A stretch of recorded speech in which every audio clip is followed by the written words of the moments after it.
Minnie, I thought you would have been locked back in the basement. Has Senor Luchadon still not found you yet? No, I'm still in hiding. He doesn't know where I'm at yet. I'm Okay, surprised well, considering that I was on last week's Raw and he didn't find out where I'm at. But Luchadon is not known for his intelligence, so no, and I'm not going to tell him where you at. So thank we're God. gonna. So before he breaks down the door, so we should probably get to it.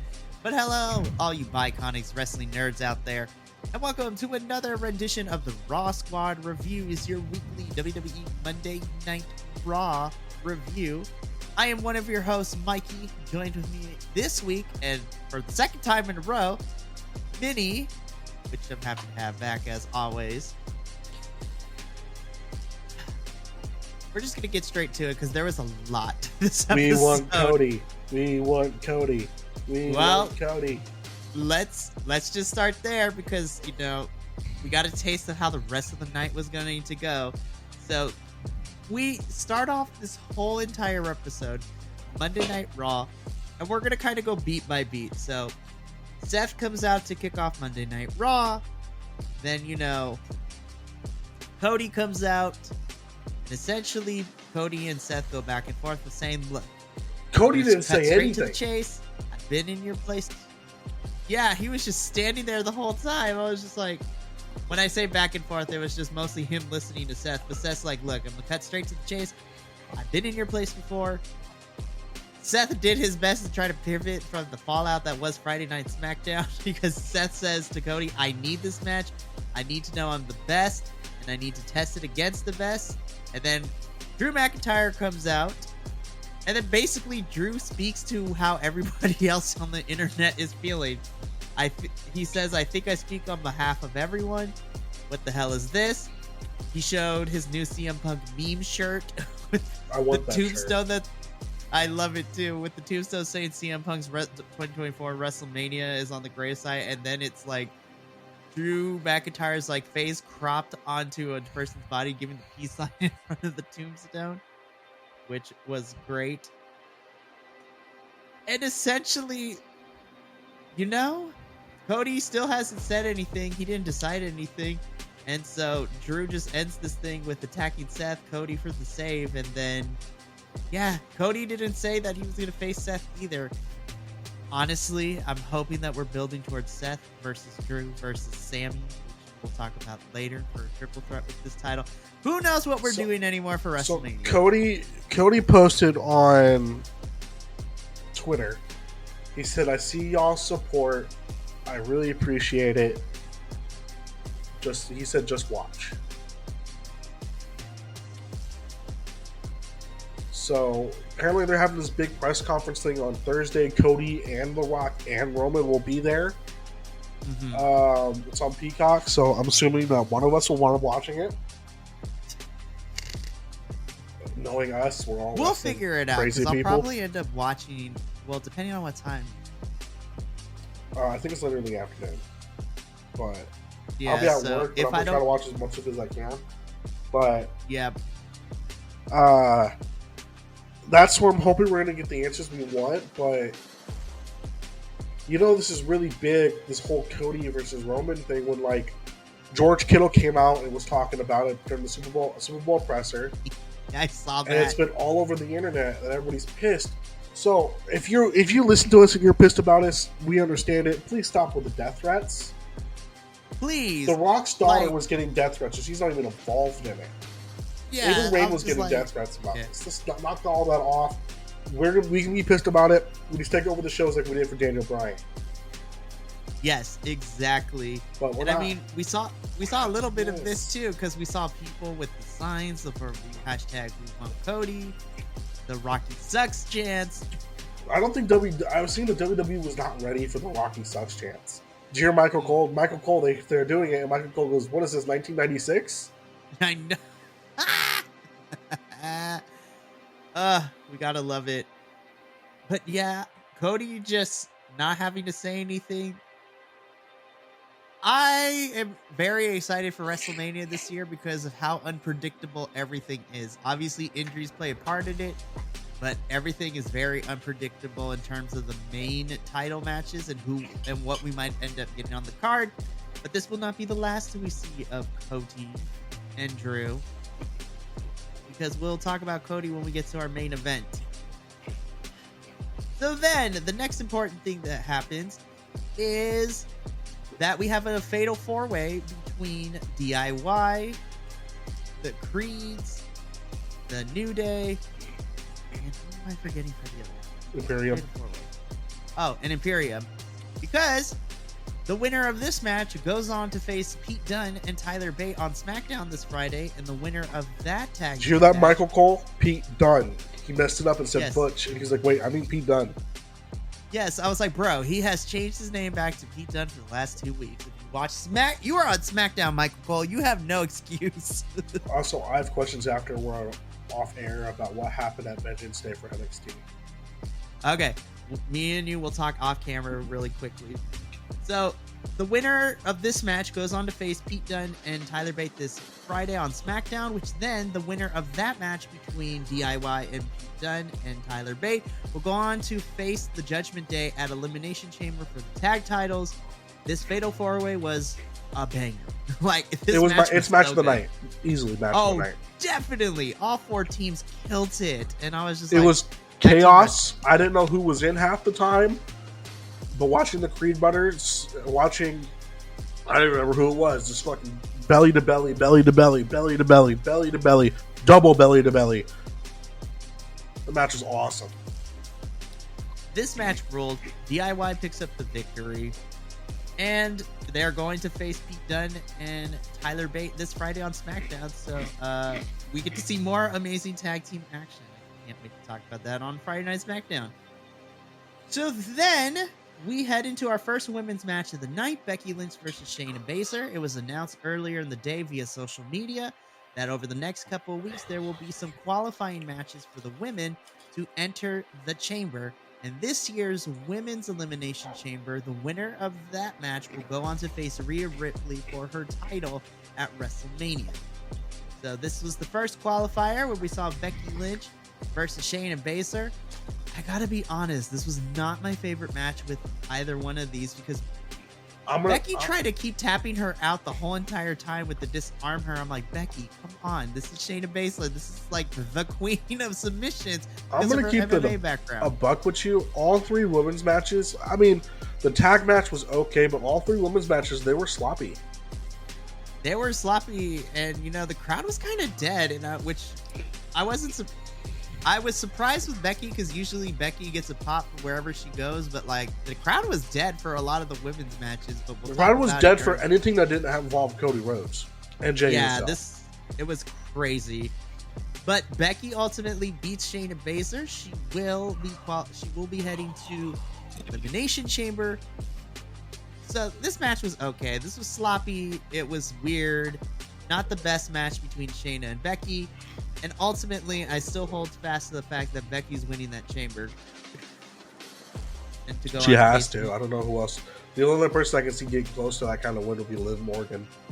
Well, speaking of which, as soon as Becky's match is over, we head backstage, and essentially Liv cuts a promo now that she's back. She says that she's about to get revenge, and cry about it is her new tagline, which, look, say what you will, I love mommy, I want her to step on me all the time, but Liv Morgan, hi, how we doing too? I love you, Liv. Shoot! I'll work on her farm. Seriously. She likes farms, by the way. Love it. But Liv will be in a qualifier next week against not Zoe Stark. Zoe Stark. Zoe Stark next week. I don't know what we're doing with Shayna and Zoe anymore, but you know that's neither here nor there because now we're trying to get past Elimination Chamber. So that was the promo from Liv. So then Adam Pearce is busy backstage because he's with Drew McIntyre, and he basically tells Drew, hey, listen, do you not understand what medically clear means to you? If you check your bank account and it's missing a few zeros, you know why? Because you've been fined. Because Drew attacked Seth, and so now he's getting fined. He just likes attacking her people, I guess. I guess. I mean, he attacked Punk, he attacked Seth. It's really, really crazy, I swear. So from here, we again, I'm gonna be fast forwarding a lot of the place because We got a time crunch here. It's pretty uneventful. Mommy is out. Yeah. 3 hours condensed into maybe 30 minutes, which is a good thing. From here, Rhea Ripley is not happy. Mommy is in the ring. She's not out here to talk about the qualifying matches for the Elimination Chamber. All she cares about is she wants to talk about Nia Jax because she wants to kick her in the face and she wants to knock her head off. And so she's about to hold Raw hostage until Adam Pearce comes out and tells Rhea, look, I'm going to put my foot down. I'm tired of you doing things. So you want Nia? You got it. At Elimination Chamber, it's going to be Rhea versus Nia for the... Who predicted that one? You did, sir. Damn right I did. She came out. I was watching with my mom, who doesn't watch wrestling. She did back in the 90s and stuff like that. But she came. Nia Jax came out, and that's her. My mom go, "Oh, that's a big girl."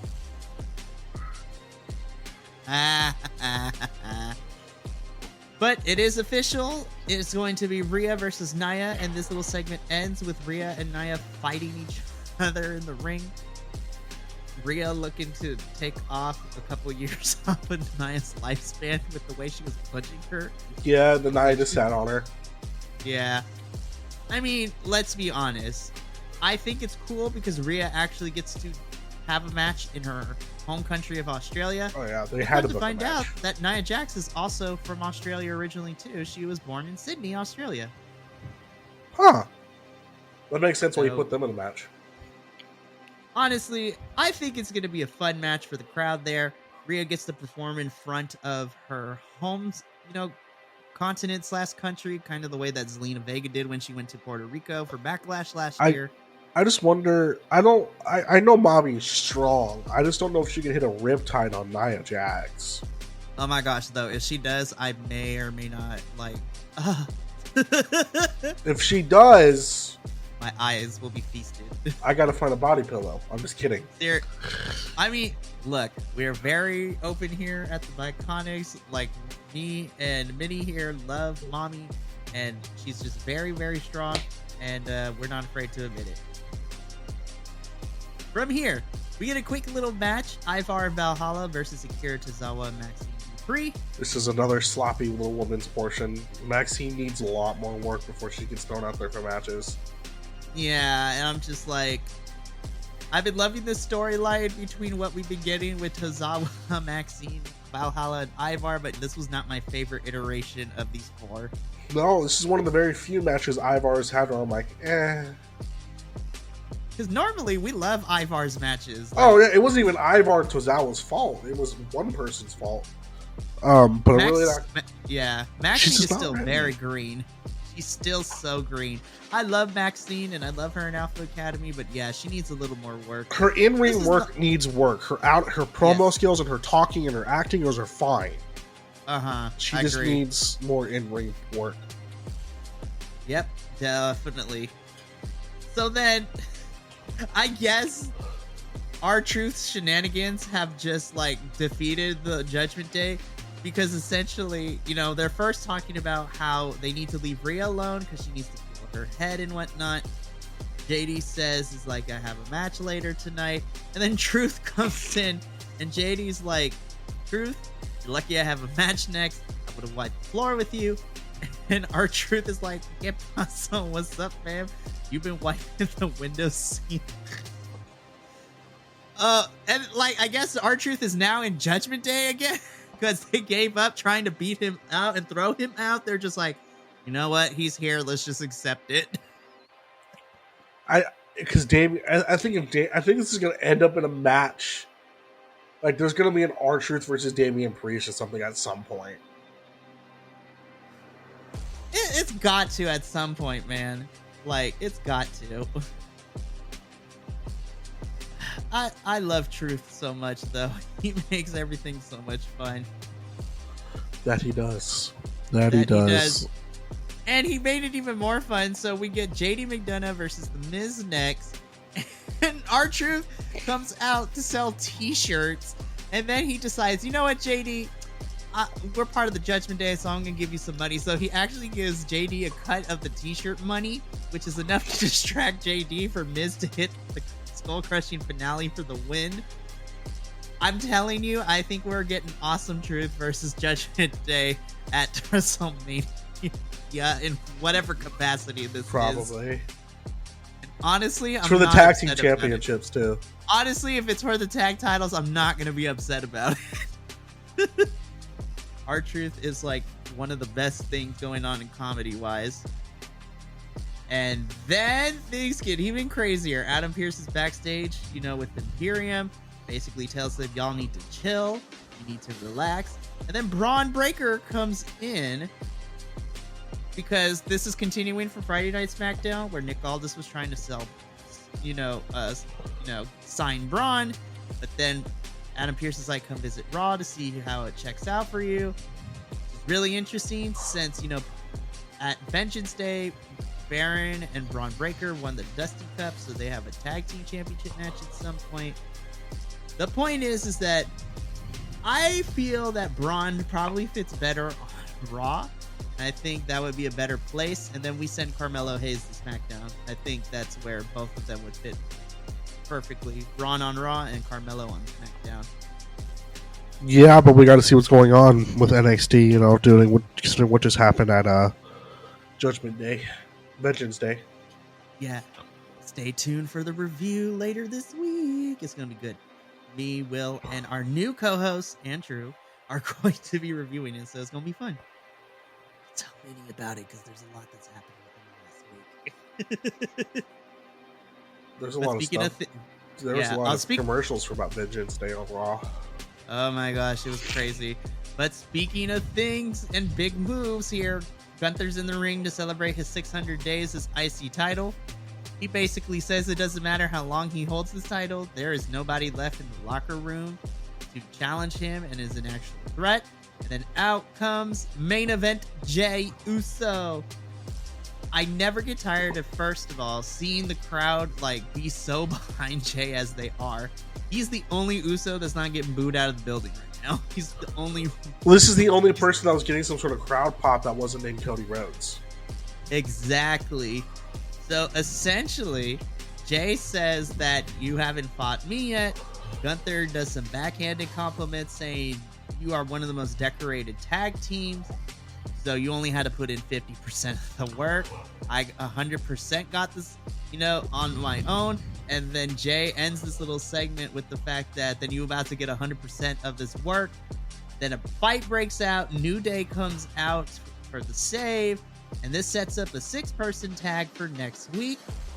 I gotta say, I think we might be getting Gunther versus Jey at Elimination Chamber for the IC title. Only because I think since the US title was defended at Royal Rumble, I think it's time for the IC title to go to Elimination Chamber. I don't know. Do you think main event Jey Uso is the one to dethrone Gunther at this point? If anybody is, it's going to be him. I think so. I think Jey, at this point, I think we should give him his first singles title. And Gunther already has proven himself as one of the best IC champions in the company's history. And I don't think he loses anything or any momentum if he loses the title to Jey. But we have about 4 weeks until Elimination Chamber, so we'll see how we're going to set this one up. Then we get to our women's tag team championship match. This was also kind of on the shorter side. The Kabuki Warriors defending their titles against former champions Kaden Carter, Katana Chance. The crowd was really dead for this one. This one was a little bit more sloppier, not by much though. I still like their SmackDown championship match better from 2 weeks ago. But the one thing I will say is that these 4 women have amazing chemistry with each other. They know each other very well. But the crowd was dead with this one too. Yeah, that was kind of unfortunate, but it was the only women's match that was actually good. Didn't feel as bad, but there was still a couple sloppy moments in it. But yeah, this was... To be honest, I thought Bayley was going to come out and interrupt it and make the Kabuki Warriors lose. I thought that was going to happen, but it didn't. So I was kind of disappointed there. But I think Asuka and Kairi are holding on to these titles up until WrestleMania because I think they're going to be involved in something at Mania. So we shall see. The Kabuki Warriors retained the titles. I thought this was probably the best women's match we got tonight. But yeah, the crowd was still dead on this one. Okay, so now, normally one of us is not necessarily a promo person, but I have to say, I would love your thoughts because I actually really enjoyed what we got next. So we get like a taped promo interview with Sami Zayn, and the whole through line is he's not an underdog anymore. He's a contender. He's coming for that title. I still love Sami Zayn. I love him. I really, really do. And if the reports are to be believed, I'm hoping this does lead to a triple threat. If Cody decides to go after Roman or whatever the plan is, I would love for them to do Sami, Drew, and Seth in a triple threat at Mania this year. It could be good because Seth doesn't have to be the main focal point of the match due to his knee injury. Yeah. In a triple threat, Seth doesn't necessarily need to get pinned in order to lose, which is a good thing. I'm rooting for Sami. I want him to finally win a big one. I think it's long overdue for all the work he's put in with being part of the Bloodline. Then him and KO had the tag championship run. I would love to see Sami finally get a singles main roster win. I would love to see him as the world heavyweight champion, but that's just me. And it's a way for the babyface to be able to beat a babyface for a title. Yeah. So we get our matches. Some of the matches announced for next week. We get The New Day and Jey Uso versus Imperium, R-Truth versus JD McDonough, and in a women's elimination chamber qualifier match, Liv Morgan versus Zoe Stark. I think Liv is going to win, but they have swerved us before, so who knows? So then, okay, so I love Cody, I love Shinsuke. But when they announced that we were going to get a bull rope match with Cody versus Shinsuke, I was like, now we're just spinning our wheels because what? I was like, I thought we were done with Cody and Shinsuke, but obviously not. So in the main event this week, Cody Rhodes versus Shinsuke Nakamura in a bull rope match. This was fine. I mean, granted, the reasoning for this match happening is that Shinsuke attacked Cody at a house show this past weekend. But this screamed to me, we're still trying to figure out how to deal with all the backlash that happened on Friday Night SmackDown. So we need to put Cody out in front of the people. And this is the second part of the night where the crowd took over because we want Cody, and Cody receives a big pop. And I think this is the loudest whoa on television that I have ever heard in my life. Oh, so loud. Oh my gosh. I was like, I don't even know what we're doing anymore. But of course Cody was going to win a bull rope match. I'm like, come on now. Oh, a match that my dad made? I absolutely will be winning that match. I'm just like, look, I know it sounds like I'm taking a hot dump all over this match, but this match was fine. But I was just like, shout out to Shinsuke for his like, all right, I'll lose to Cody again, I guess. Shinsuke needs to get some wins. Seriously, Shinsuke has done nothing but lose. He lost to Seth twice when he was going after the title. He lost to Cody in the weakest Extreme Rules match that I ever saw on Monday Night Raw. And then he loses to Cody again in a bull rope match. Shinsuke needs to win, man. What happened? You can't be giving Shinsuke the anime villain edit. Then he's going to continue to lose all the time. He doesn't even look strong anymore. He looks like, oh, he's just going to lose. Like, he's getting that Bray Wyatt treatment. May he rest in power. Right. It's ridiculous. Then after the match, we end Monday Night Raw this week with Drew McIntyre attacking Cody. And the other thing to point out, too, that I forgot to mention during the whole Seth, Drew, and Cody promo is that Drew told Cody that he needs to go finish his story. I'm like, yes, Drew, you are speaking for the rest of us. I was like, bro, we need to figure out what's going on. But Drew attacks Cody and kind of just leaves him there. Sami comes out for the save, and this is how we end Monday Night Raw this week with Sami saving Cody from a Drew McIntyre beatdown. So, Minnie, we quickly got through this. So now let's get into our final thoughts and ratings. So final thoughts and what do you grade this week's Raw? So like, I'm gonna give it like a 5. Matches felt sloppy. It just wasn't. The promos were alright, but kind of got bored this Raw. Yeah, I feel like this Raw, outside of the whole WrestleMania builds kind of being thrown for a loop with Rock coming back into the picture. I also feel that outside of the tag team championships and the fact that we're getting the women's elimination chamber, I don't even think, and we got confirmation it's going to be Rhea versus Nia for the title. I feel that we're still trying to figure out what else to put on the card for elimination chamber, because there's no word if we're even going to have a men's chamber this year either. Like, we haven't even started that. I was just like, I feel that we were going to get a men's chamber, but with Punk getting hurt, and who knows what's happening with Rock and Roman, I don't even know if we're even going to get a men's chamber, which would suck. I want a men's chamber. I'm happy we're getting the women's one, don't get me wrong, but it feels weird not to have a men's chamber. It's like if we had no women's War Games match at War Games. I feel like we are going to get a men's chamber. I just don't think they're pushing it yet. And I'm trying to figure out if we do. Oh, no, it's going to be a SmackDown thing. Oh. Because Rumble is... Oh, wait, no. It's going to be a Raw thing because SmackDown took over the non-Rumble matches. Uh-huh. So it's going to be a Raw thing. I just don't know what they're going to do for it yet.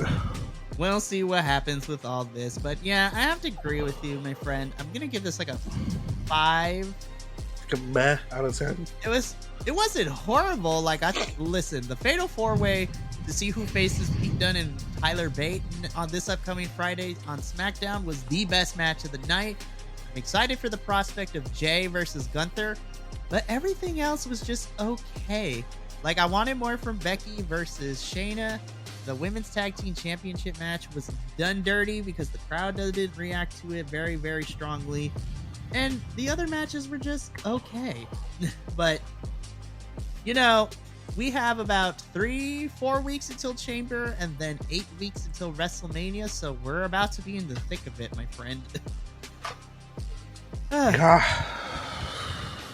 So we shall see what happens. But that is going to conclude this week's episode of the Raw Squad Review. Tune in next week where me and, depending if Senor Lucha doesn't find Minnie in his bunker somewhere, I will be back, and who knows who I will be joined with next week. But if you enjoy what we do here, make sure to check out all the other stuff we have here at the Biconic Wrestling Podcast here on YouTube. Hit that subscribe button and bell notification, and, just check out a couple of our stuff there. It's great. You can follow us all over the social medias at BC WrestlePod for notifications when we have videos up, some fun memes, some great clips. We pretty much are just trying to provide good content and fun for everyone. And, of course, if you cannot commit to seeing our beautiful faces on a daily basis with our videos, you can now take us with you on the go because we have audio versions of our reviews as well. So let our voices carry you through a long day at work.